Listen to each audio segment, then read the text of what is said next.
दर्शकों, ब्रेक के बाद फिर एक बार आपका स्वागत है। आप देख रहे हैं प्रोग्राम मुलाकात और आज आपके साथ मुलाकात कर रहे हैं अदारा स्पोक्समैन के चीफ एडिटर सरदार जोगिंदर सिंह जी और प्रसिद्ध एक्टर एंकर कुलवंत सिंह खट्टा। खड़े ही हम बात कर रहे थे दल बदलुओं के ऊपर कि ये जो दल बदलने का रुझान है, जो इलेक्शन आने से पहले हमारे पॉलिटिशियन, हमारे राजनीतिक दल बदल लेते हैं, वो मतलब कहां तक उचित है? तो मतलब वो हमें बताइए कि क्या करना चाहिए इसको रोकने के लिए। नहीं, जैसे सर जोगिंदर सिंह जी ने आपको पहले बताया जी कि जो अपन पे वो एमपी मिले, उन्होंने बोला भी हमें 100 साल लग गया यहां तक पहुंचने के लिए जी। ये भी सिलसिला टाइम के मुताबिक रुक जाएगा जी। आज 60-62 वर्ष हुए हमें आजाद हुए जी। काफी कुछ जो पहले लेन देन होता था, लोगों को के 20-20 गाड़ी जाती थी पैसे बांटने के लिए गांव में, देहात में जी। तो वो आज नहीं है जी। ये बात भी नहीं रहेगी। हम बात करते हैं दर्शकों फिर सरदार जोगिंदर सिंह जी के साथ। सरदार जोगिंदर सिंह जी, हमारे दर्शकों को आप ये बताएं कि जब इलेक्शन होते हैं तो पैरामिलिट्री फोर्सेस लगा दी जाती हैं, लेकिन जब इलेक्शन के बाद वो फोर्सेस हट जाती हैं, तो कहां तक ये उचित है कि सिर्फ कुछ दिन पैरामिलिट्री फोर्सेस लगाने के बाद जो है इलेक्शन जो वोटर है वो बेडर होके वोट डाल सके? क्या ये भी एक कारण नहीं है वोटिंग परसेंटेज कम होने का? नहीं, मेरे ख्याल में डेमोक्रेसी में मिलिट्री और पैरामिलिट्री फोर्सेस जो हैं उनको कम से कम नजर आना चाहिए जी। असल डेमोक्रेसी वही होती है जहां ये अंदर बैठते हैं बैरक्स में, बाहर सड़कों पर नहीं आते। सड़कों पर तब आते हैं जब मार्शल लॉ लग जाए, जब इमरजेंसी लग जाए, उस वक्त तो सड़कों पर इनका ही राज होता है। तो इनको तो किसी खास मौके पर ही बुलाना चाहिए और वो ठीक है कि इलेक्शन टाइम पर ही वो बाहर आते हैं। तो मेरे ख्याल में इसमें डर पैदा करने वाली नहीं। डर की बात यह है कि वो जैसे खट्टर साहब ने और हमने पहले डिस्कस किया कि वो लोगों के अंदर विश्वास पैदा करना पड़ेगा कि मेरी वोट डालने से कोई अच्छी सरकार आ सकेगी जो अपने वादे पूरे कर सकेगी, जो ठीक वादे कर सकेगी और उसका कोई देश को फायदा हो सकेगा। या ये एक बार इसने आना है, एक बार उसने आना है, क्या फर्क पड़ता है मैं जाऊं या ना जाऊं, ये इसको खत्म करना पड़ेगा। पैरामिलिट्री फोर्सेस के थ्रू हम डेमोक्रेसी को कामयाब नहीं कर सकते, वो तो वक्ती तौर पर हम उसका थोड़ा इंतजाम कर सकते हैं। सरदार जोगिंदर सिंह जी, क्या ये जो टेररिज्म है, जो आतंकवादी हमले हुए मुंबई में हुए, क्या वो भी एक कारण है जो वोटिंग कम हुई है इस बार? जी हाँ, उसमें थोड़ा बहुत तो फर्क पड़ता है, लेकिन मेरे ख्याल में उसको जिस तरह से टैकल किया गया है उसके बाद लोगों को इतना ज्यादा डर तो नहीं होना चाहिए कि भाई क्योंकि कोई सरकार ने कुछ या देश ने कोई कम ढील तो नहीं दिखाई उसको उनके साथ टैकल करने के लिए, बड़ी अच्छी तरह से किया और पाकिस्तान को भी नीचे गिरा दिया इस मामले में। पाकिस्तान को दुनिया से भी झाड़ डलवा दी और अमेरिका ने भी मान लिया कि भाई ये सारा पाकिस्तान बड़े गलत सोच रहा है। तो उसमें तो मेरे ख्याल में लोगों को ज्यादा चिंता नहीं होनी चाहिए थी, पर अगर थोड़ा बहुत तो 1-2% तो होती है, उससे ज्यादा तो मैं समझता हूँ गर्मी की फर्क पड़ा है। खट्टा जी, आप क्या कहना चाहेंगे इस मुद्दे पर कि जो टेररिज्म अटैक हुआ है, मुंबई पे अटैक हुआ है और पूरे कंट्री में कई अलग अलग जगह पे अटैक हुए हैं, क्या कहना चाहेंगे आप उसके बारे में? क्या उससे वोटिंग पे कोई इफेक्ट हुआ है?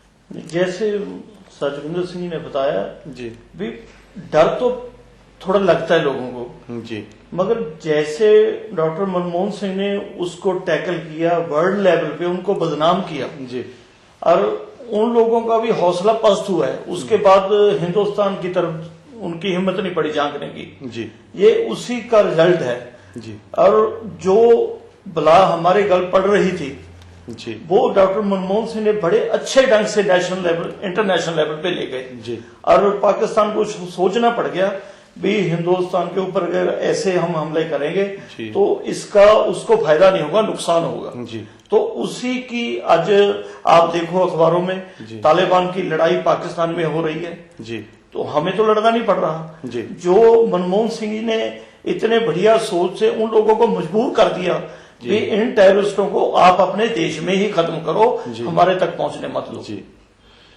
कुछ स्टेटों में टेररिस्टों ने इलेक्शन का बाइकाट भी किया था, क्या उसका कुछ इफेक्ट हुआ है? आप समझते हैं कि उसका इफेक्ट है जिसका कारण वोटिंग परसेंटेज कम हुआ है? हाँ, जैसे असम में बम ब्लास्ट हुए हैं जी, वो हमारा अंदरूनी मामला है। कुछ स्टेट जैसे असम है, बंगाल में गोरखालैंड है, जी, इनकी समस्या ज्यों की त्यों चलती आ रही है काफी लंबे समय से। जी, वो वैसे केंद्र की जिम्मेवारी बनती है, जो भी सरकार पहले भी रही हो आज वाली भी, जी, उनकी जिम्मेवारी बनती है उनको मुख्य धारा में लाने के लिए। जी, अपने वैसे असम में मुख्य धारा में आ जाना चाहिए था जी, क्योंकि आम बोडोलैंड वालों को आम माफी मिल गई थी, और उसके बावजूद भी वो लड़ते जा रहे हैं। जी, फिर भी हमारी सरकार यहाँ चाहे एनडीए है चाहे यूपी है, ये विफल रही है जी, उनको समझाने में, उनको देश की मुख्य धारा में लाने में। जी, उसका असर बाकी स्टेटों पे जरूर पड़ता है। जी, वो लोग सोचते भी ये पाकिस्तान का अटैक है, पाकिस्तान की सोच है, मगर वो हमारी अंदरूनी चक्कर है असम का, बोडोलैंड का और गोरखालैंड का, जी, जहां बिहार में एक दो जो ग्रुप बने हुए हैं। जी। सरदार जोगिंदर सिंह जी, आप क्या कहना चाहेंगे इसके बारे में? क्या ये जो बाइकाट किया था कुछ टेररिस्ट जत्थेबंदियों ने इलेक्शन का, क्या उन स्टेटों में कुछ इफेक्ट हुआ है इसका भी? उसका ज्यादा इफेक्ट तो कश्मीर में ही हुआ है, जहां 28% लोगों ने वोट डाले हैं। जी, लेकिन असम वगैरह उधर ज्यादा असर नहीं हुआ। मिसाल के तौर पर अगर यूपी में 45% या 45% लोगों ने वोट डाले हैं तो वहां 60 के करीब पहुंचे हैं। जी, तो इसलिए उसका ज्यादा असर नहीं हुआ। जी, दूसरे फैक्टर्स का हुआ है। मेरे ख्याल लोगों में ये कॉन्फिडेंस भी आया है कि इतनी ज्यादा अच्छी तरह से टैकल किया गया है तो कोई ज्यादा डरने की बात नहीं है। जी। तो मेरे ख्याल में सिवाय कश्मीर के और कहीं ज्यादा असर नहीं हुआ। सरदार जोगिंदर सिंह जी, आप हमारे दर्शकों को ये भी बताएं कि पॉलिटिक्स पार्टियों में, पॉलिटिकल पार्टियों में कई बाहुबली हैं जो आपराधिक छवि वाले कैंडिडेट हैं, उन्होंने उनको टिकटें दी हैं, लगभग सभी पार्टियों ने दी हैं। क्या ये भी कोई कारण रहा होगा वोटिंग परसेंटेज कम रहने का?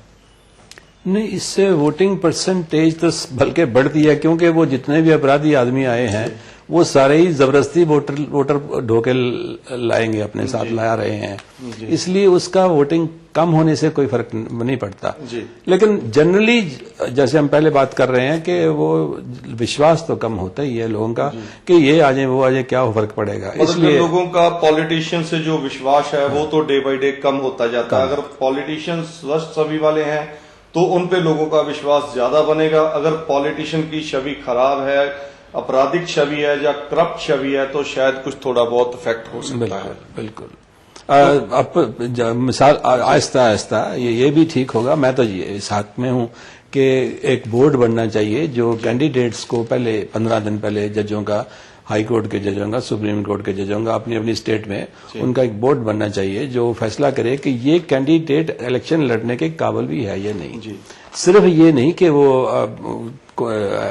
कानून के मुताबिक को पूरी करता है अपनी शर्तें। मैं समझता हूं कि वो मॉरली भी वो इस काबिल होना चाहिए और इसका एक बोर्ड फैसला करे कि ये कैंडिडेट इस काबिल है।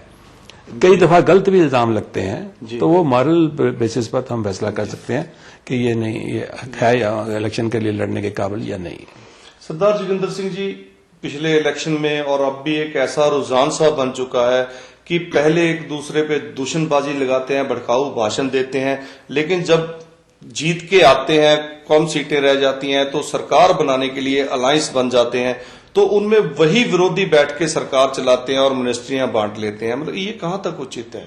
ये भी जैसे मैंने शुरू में आपसे अर्ज किया था कि डेमोक्रेसी का ये रास्ता गंदी गली से होकर ही निकलता है।